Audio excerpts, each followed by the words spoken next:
Assalamualaikum warahmatullahi wabarakatuh. Sugeng dalu datang Pitu Masjid Jiwo kembali bersama kami di channel YouTube Pitu Masjid Jiwo. Malam ini kita masih bersama dengan Kang Awan dan Kang Arif. Kita akan ngobrol santai tentang fenomena pagebluk yang sedang melanda negeri tercinta Indonesia. Sudah beberapa waktu kita dihadapkan pada situasi yang tidak mengenakan, situasi di mana rakyat harus menghadapi virus pandemi corona, sekaligus bagaimana mereka harus mempertahankan hidupnya. Kita akan diskusi santai, ngobrol santai dari sisi supranatural. Untuk bahasan yang pertama, barangkali Kang Arif dulu, nanti lanjutkan Awan. Gitu ya. Panjenengan. Pandemi ini kan sudah berjalan lebih dari 1 tahun. Iya. Secara medis sudah banyak dikupas-kupas oleh para ahli. Dari sisi supranatural banyak sekali teman-teman kita di konten YouTube yang lain yang membahas tentang corona. Barangkali ada sesuatu yang berbeda di diskusi malam ini yang bermanfaat untuk teman-teman. Kalau kita langsung saja kita bahas tentang pandemi ya, atau pagebluk, sebenarnya kan sudah dari dulu sudah ada, walaupun jenisnya mungkin ada semacam penyakit dari bakteri atau mungkin dari virus atau apa, memang sudah ada, termasuk yang kabarnya pas zamannya Mbah Khalil Madura itu, dulu katanya ada pagebluk yang namanya kayak flu gitu loh, itu yang banyak orang yang meninggal.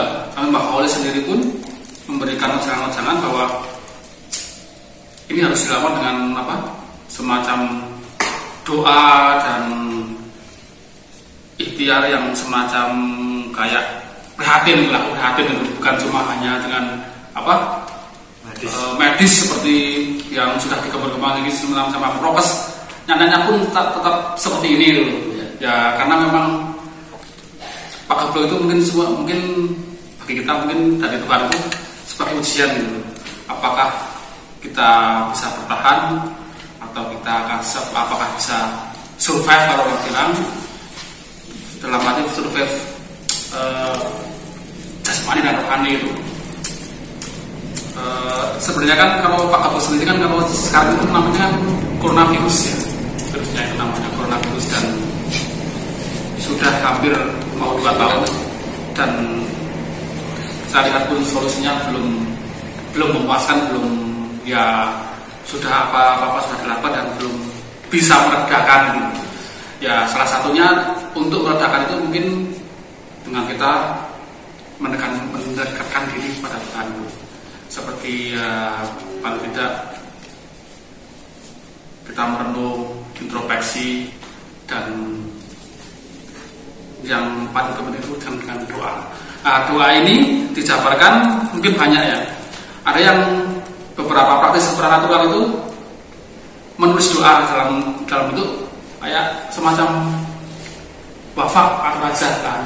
Nanti dibawa dan insya Allah itu bisa menghindarkan dari wabah ini. Ada semacam itu. Ada beberapa yang memakai teknik ya mungkin doa diamalkan tiap hari berapa kali. Nah itu semacam seperti yang diajarkan sama Pak Khalil tadi, diamalkan tiap hari dan insya Allah itu akan otomatis kalau kita itu semacam sering berdoa, rohani kuat, berarti jasmani juga kuat dan itu otomatis juga meningkat imun sebenarnya. Kalau secara dibilang seperti itu.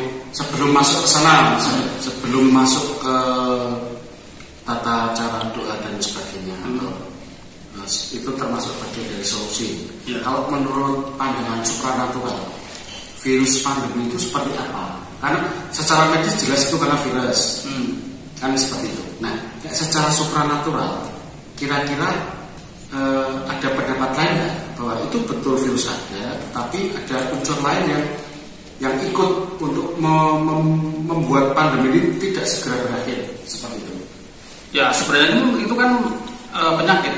Seperti memang benar-benar ya karena secara itu virus dalam arti virus itu memang benar ada itu. Coronavirus itu yang menyebabkan banyak orang yang tumbang, meninggal, sakit.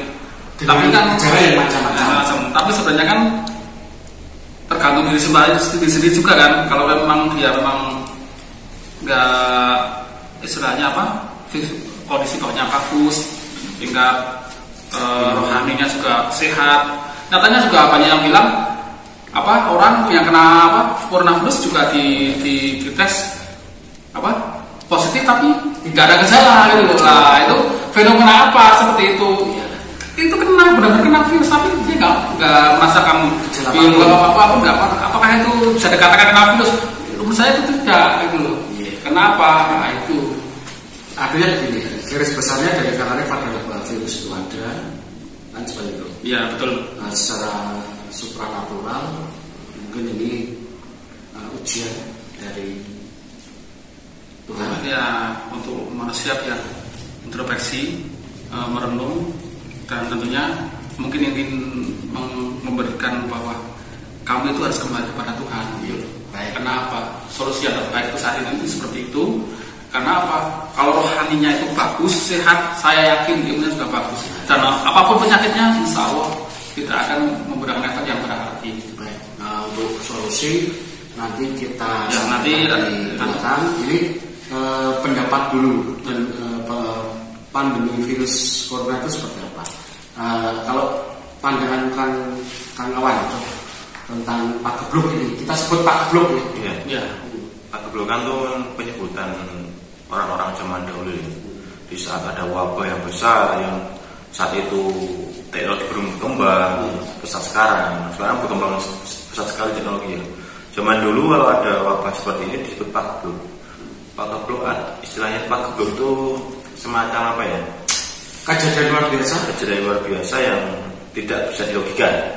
Yang menyebabkan banyak orang sekarang pagi sehat, sore udah meninggal.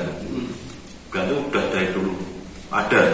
Termasuk virus corona ini secara orang dulu bisa disebut Pak Geblok karena ini tebal juga. Betul. Beberapa rekan yang kami jumpai, teman-teman praktisi supranatural, praktisi budaya itu menyebut bahwa ini bukan Pak Geblok.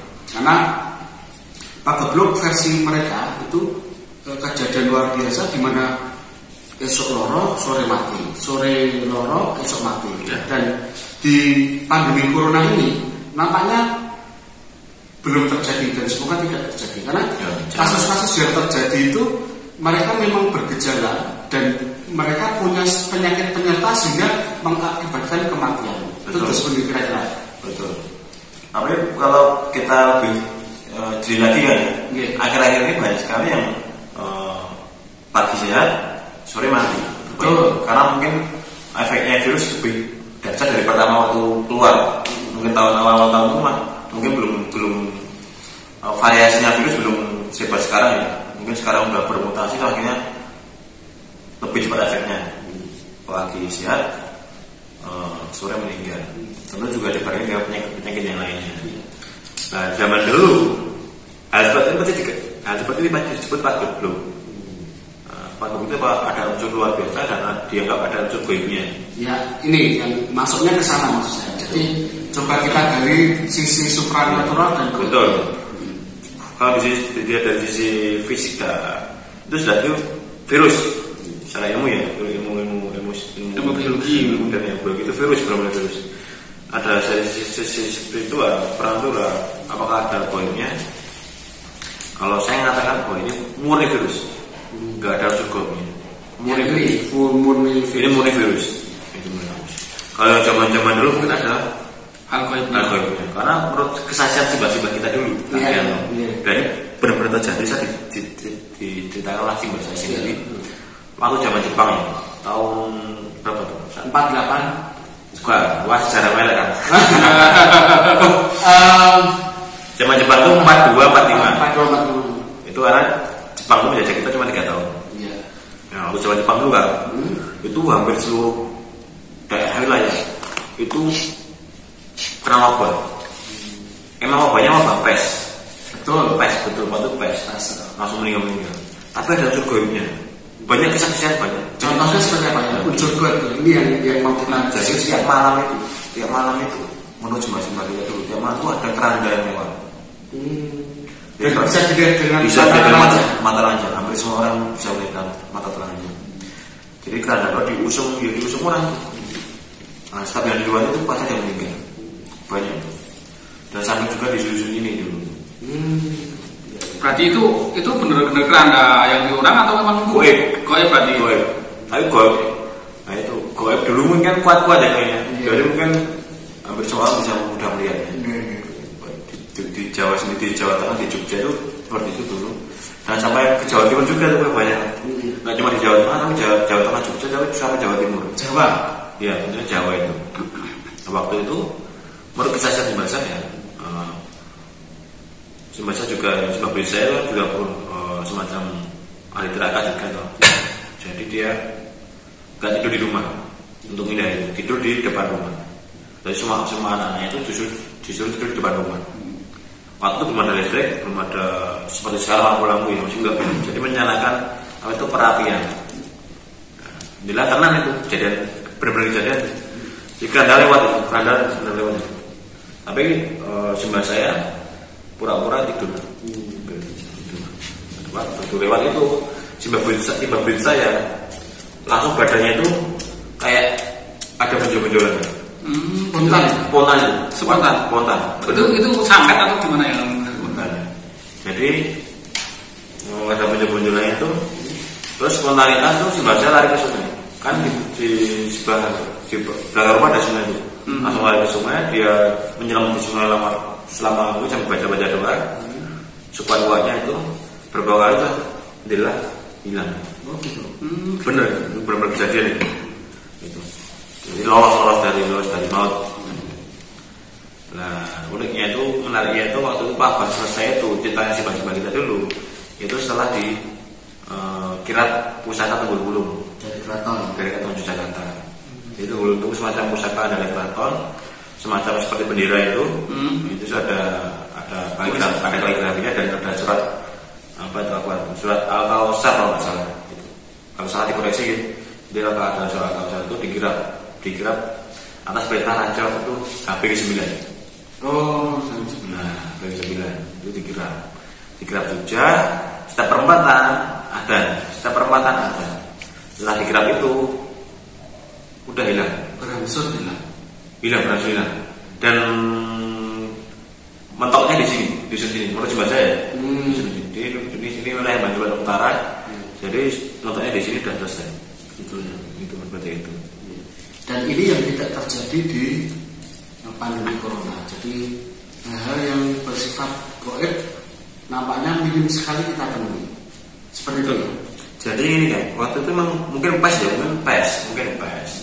Tapi belum ada ikut goib yang nimbrung memperkuat wabah itu ya. Itu apa itu bisa. Berarti mungkin itu ada goib yang memang mencari keuntungan itu dari apa Pak Kablung itu mungkin dulu. Ya mungkin wabah itu ya diciptakan juga goib juga bisa. Goib juga bisa menciptakan wabah.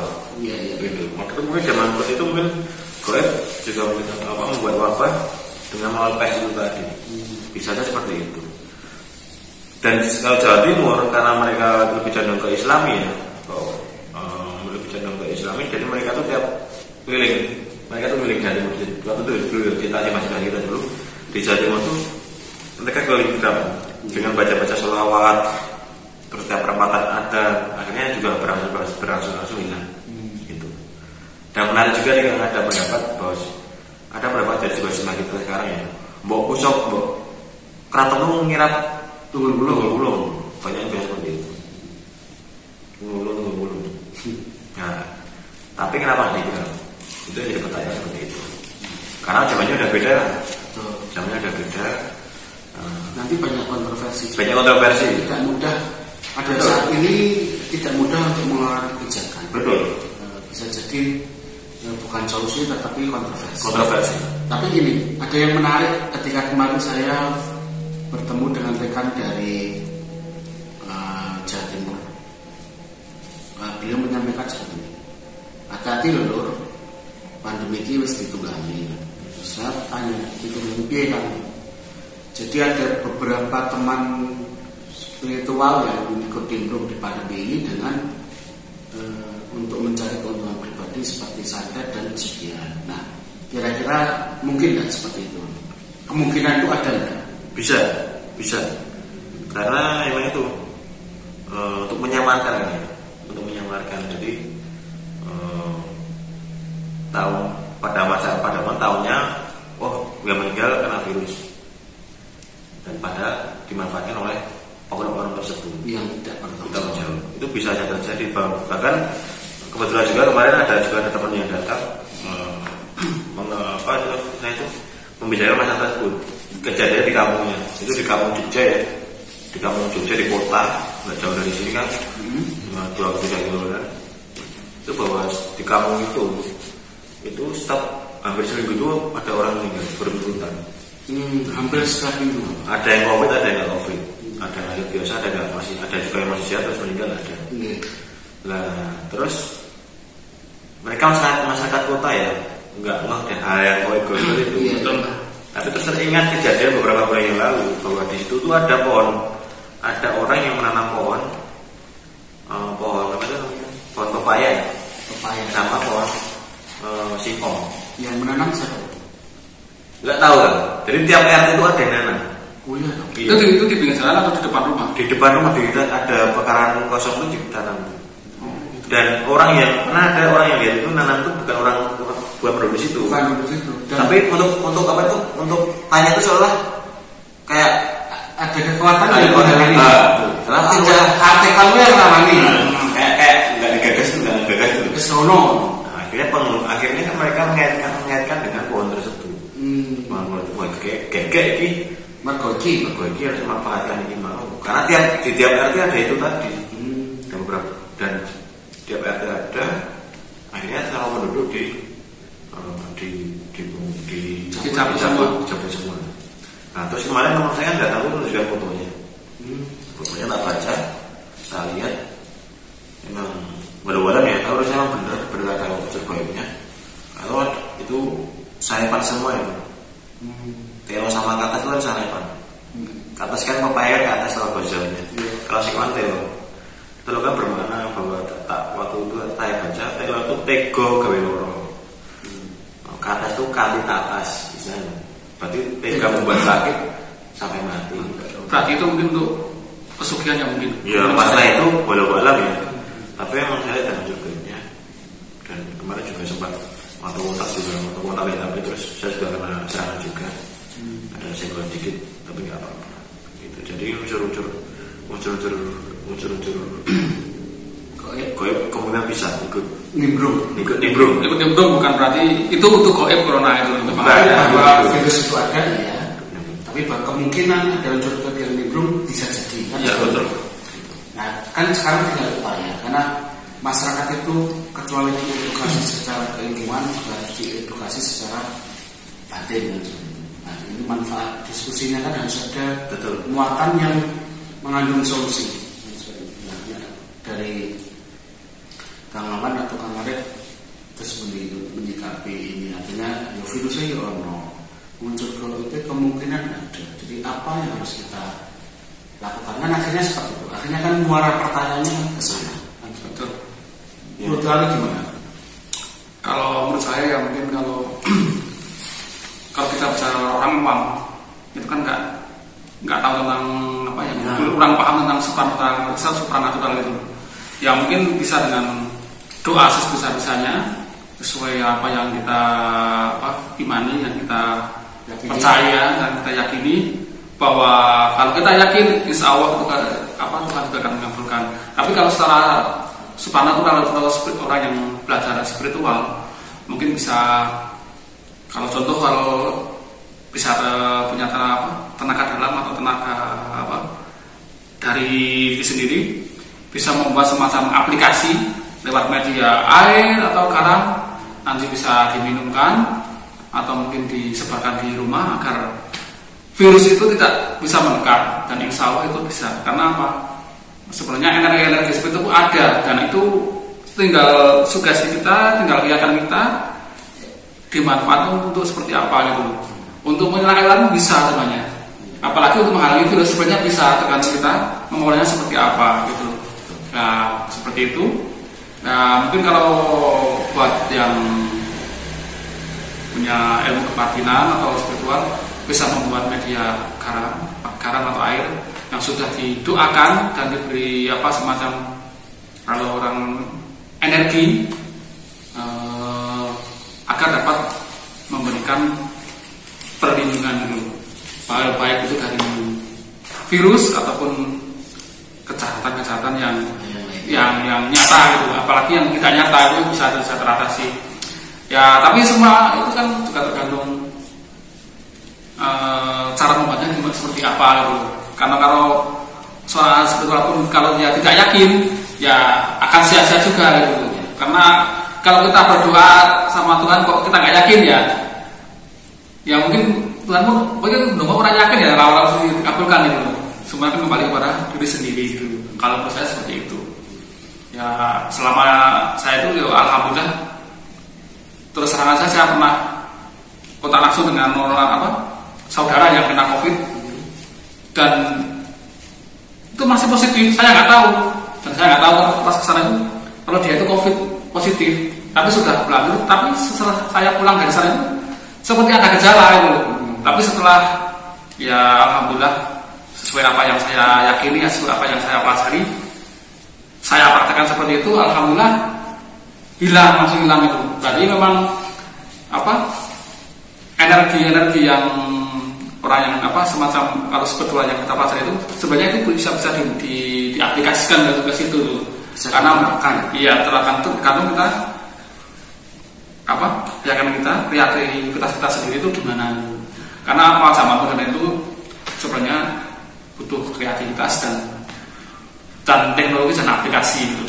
Bukan istilahnya ilmu itu seperti ini ya seperti ini ya. Kalau menurut saya tidak gitu. Karena sebenarnya semua ilmu itu hampir sama, tinggal kita manfaatnya seperti apa gitu. Ini Kang Alam udah ya bisa dengan doa-doa jelas-jelas nanti prokes ya. Ya itu betul. Prokes sudah dijalankan, makan yang bergizi jelas, vitamin. Tapi untuk secara spiritual, untuk secara spiritual banyak caranya. Menurut saya bisa dengan kelapa kita embunkan. Itu secara ilmiah juga sih, secara tradisionalnya untuk kelapa itu meningkatkan imun juga meningkatkan racun. Lebih pakai kelapa yang merah, itu kita embunkan semalam, paginya kita minum, itu bagus juga. Terus untuk doa-doa juga banyak juga doa-doa.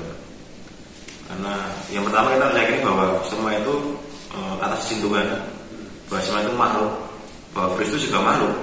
Jadi dia punya misi gitu yang mungkin. Virus itu makhluk yang buat siapa? Ya Allah. Ya udah kita pasrahkan aja pada Tuhan. Di samping kita udah usaha-usaha macam mungkin udah kita pasrahkan pada bahwa ini makhluk panjenengan bahwa so ya selama kita dekat dengan Tuhan, kita bisa dekat dengan Tuhan, insya Allah ya makhluk Tuhan itu kan nggak mengganggu kita. Misalnya ada anjing itu anjing galak, kita lewat di depan rumah anjing galak, kalau kita lewat batu pasti ada yang akan ngejar kita. Nah, kita gimana tuh kita panggil pemiliknya aja, kita kontak pemiliknya, suruh nyingkirin anjing itu. Itu perempuannya seperti itu kan, perumpamannya. Doa-doa juga banyak kan, bisa pakai yang muslim juga bisa pakai bacaan atau kayak 1/829 yang lakoja umroh dengan fusil itu bagus, diamalkan pada subuh sama pada maghrib, subuh tiap sholat fardu itu juga itu bagus. Juga yang Bismillahirrahmanirrahim asmi sa'an fil ardi wal samai wa samil alim itu juga bagus, itu diamalkan seperti itu. Itu dan ada juga bisa menarik juga kan, ini dari teman saya sendiri. Ada pengalaman menarik. Iya betul. Apa itu? Teman saya positif corona. Nah terus setelah udah nggak bisa mencium, nggak bisa merasakan, dia sesak nafas. Asmanya. Nah, terus kalau petunjuk untuk telanjang. Pakai telanjang total. Malam hari telanjang total, dia keluar rumah, dia di depan rumah. Kebetulan rumahnya kan tertutup jadi nggak kelihatan. dia telanjang, terus dia wiridan. Yang dia amalkan itu ayat-ayat perang, biji-biji perang. Itu kalau misalnya pengamalan teman-teman pengamal mungkin apa ya namanya Asma Suryani, terus Hizib Barki, itu kan ayat-ayat keras, keras yang ayatnya panas. Itu teman saya ngamalkan itu. Terus begitu ngamalkan keringat keluar banyak. Paginya alhamdulillah namanya enteng, terus dia bisa alhamdulillah bisa indra penciumannya sama perasanya normal lagi. Itu kejadiannya ada, kesaksiannya ada. Itu dari pengalaman betul-betul. Pengalaman bukan kita ngarang-ngarang. Itu tadi. Terus apa lagi ya?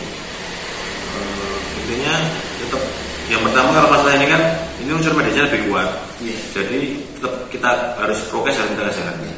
Itu memang unsur medisnya lebih kuat. Dan yang menarik adalah gini, ketika virus ini muncul di sekitar 2 tahun yang lalu, itu kan banyak pendapat dari para praktisi supranatural bahwa ini akan berakhir pada rentang waktu sekian dan sekian, dan ternyata tidak atau belum terbukti. Ya betul. Artinya bahwa memang real virus itu ada, bahwa benteng doa itu tetap harus dilakukan. Cuma upaya fisik ke dokter, ke medis itu juga harus dilakukan. Betul. Yang paling bagus itu ya kita semacam apa ya? Medis juga dilakukan dan rohani juga dilakukan. Seperti contohnya seperti kita minum herbal atau vitamin. Ya sebelum kita minum herbal atau vitamin, mungkin kalau yang praktisi supranatural bisa didoakan dulu, diisi energi yang positif agar secara ilmiah pun itu ada manfaatnya, dan secara batiniah pun akan menunjang imun kita loh. Seperti itu. Mungkin itu kan saya lihat semacam itu ada beberapa, cuma masih sedikit itu porsinya. Karena beberapa yang yang percaya wah minum obat aja minum vitamin, padahal kalau itu dibaring dengan hal seperti itu, saya yakin itu bisa benar-benar orang bilang ini efeknya 60 atau 70%, tapi dengan dikasih ini bisa meningkat 100% levelnya seperti itu mungkin. Karena mungkin cara yang pakai medis seperti ini. Ada beberapa yang saya lihat itu juga ada yang pakai jamu herbal itu, jamu botolan itu, dan itu diwiriti dulu, diwiriti hizib dulu. Memang diisi benar. Berarti manfaatnya double itu.